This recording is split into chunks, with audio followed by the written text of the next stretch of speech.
Saudara, olahraga menjadi salah satu kegiatan yang dilakukan oleh para WNI di Kuala Lumpur, Malaysia, di mana mereka berkeliling taman sambil bersilaturahmi dengan sesama WNI lainnya.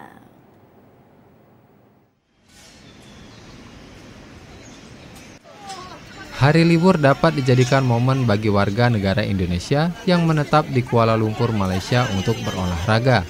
Seperti yang dilakukan oleh para WNI ini, mereka berkumpul di salah satu taman di pusat kota Kuala Lumpur untuk berolahraga jogging di pagi hari.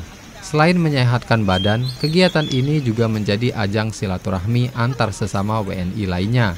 Biasanya kita setiap minggu tuh hiking, kita bukit-bukit yang terdekat di daerah Kuala Lumpur ya untuk menjalin silaturahmi juga untuk kesehatan kita.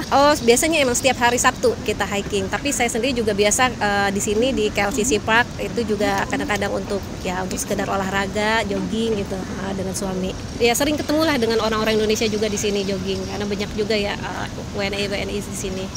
Kegiatan ini rutin dilakukan oleh para WNI di Kuala Lumpur saat akhir pekan dan hari libur nasional.